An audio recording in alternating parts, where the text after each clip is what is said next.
ટીવી9 સમાચાર સાથે હું છું જિજ્ઞાસા। સૈફ અલી ખાન પર હુમલો કરનાર આરોપી 5 દિવસના રિમાન્ડ પર। જી હા, અત્યારે અપડેટ મળી રહ્યા છે કે જ્યાં હુમલો કરનાર આરોપીના રિમાન્ડ મંજૂર કરવામાં આવ્યા છે, પોલીસ કસ્ટડીમાં તેને મોકલવામાં આવ્યો છે। સૈફ અલી ખાન પર હુમલો કરનાર આરોપી રિમાન્ડ પર છે। બાંદ્રા કોર્ટે આરોપી રશિકુલના 5 દિવસના રિમાન્ડ મંજૂર કર્યા છે। પોલીસે 14 દિવસના રિમાન્ડની માંગણી કરી હતી। કોર્ટમાં આરોપીના બાંગ્લાદેશી કે ભારતીય હોવાના મુદ્દે દલીલ થઈ છે। સરકારી વકીલે આરોપીની મંશા પર પણ ઉઠાવ્યા છે સવાલ। બચાવ પક્ષના વકીલે કોર્ટમાં આરોપીઓ ભૂતકાળ ગુનાહિત નહીં હોવાનો દાવો કર્યો। મોહમ્મદ રશીફુલ ઇસ્લામ શહેજાદ નામનો આરોપી થાણેથી ઝડપાઈ ગયો છે। થાણેમાં મેંગ્રોવ્સના જંગલોમાં છુપાયો હતો આ આરોપી। હીરાનંદાણી વિસ્તારમાં મજૂરીના ઝૂંપડામાં છુપાયો હતો આરોપી। ચોરીના ઈરાદે સૈફ અલી ખાનના ઘરમાં આ આરોપી છે ઘૂસ્યો હતો। 30 વર્ષીય આરોપી મૂળ બાંગ્લાદેશી હોવાનું પ્રાથમિક પૂછપરછમાં ખુલ્યું છે।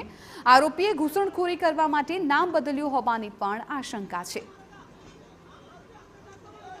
International there is no such international allegation और नो सच प्रूफ।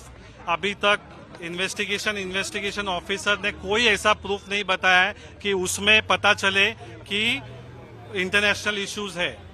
अभी वो बांग्लादेशी है ओरिजिन, ये नहीं है, वो अभी तक कंफर्म ये नहीं है। उनके पास कोई डॉक्यूमेंट्री एविडेंस नहीं है, कोई इंटरनेशनल इशू नहीं है और कोई अटेम्प्ट टू मर्डर नहीं है। और उनमें अभी फर्स्ट ऑफ ऑल मुझे एक क्वेश्चन आता है कि अगर सैफ अली खान कोई एक नॉर्मल आदमी तो नहीं है जो उनके घर पे कोई सिक्योरिटी नहीं होगा, अचानक कोई आदमी अचानक कैसे घुस गया। તો આરોપી થાણેના બારમાં હાઉસકીપિંગનું કામ કરતો હતો। તે 5 થી 6 મહિનાથી મુંબઈમાં રહેતો હોવાનું તપાસમાં સામે આવ્યું છે।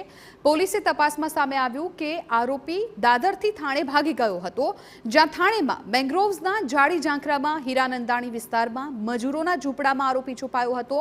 આરોપીએ મજૂરોને પોતાનું નામ વિજયદાસ હોવાનું જણાવ્યું, જ્યાં તેણે કન્સ્ટ્રક્શન સાઇટ પર કામ મેળવવાનો પ્રયાસ કર્યો હતો, પરંતુ આરોપી પાસે ઓળખના યોગ્ય દસ્તાવેજ ન હોવાથી મજૂરી કામ મળ્યું ન હતું। ये जो आरोपी है, यह आरोपी बांग्लादेशी ओरिजिन का है, ऐसा हमारा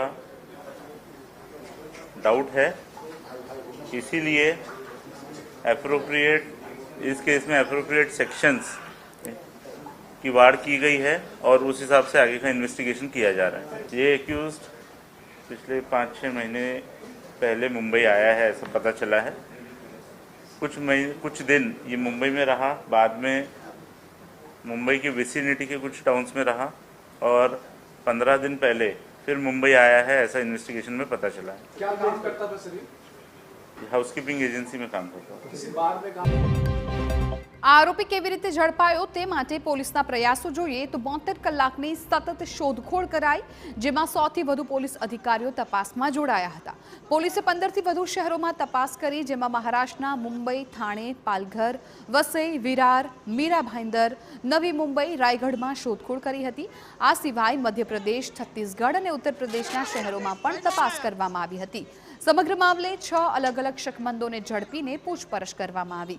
બાંદ્રા અને દાદર રેલવે સ્ટેશનની રેલવે પોલીસે પણ સઘન તપાસ કરી, જેમાં દાદર રેલવે સ્ટેશન પર સીસીટીવી પણ જોવા મળ્યા હતા, જ્યાં આરોપી છે એ સીસીટીવીમાં જોવા મળ્યો।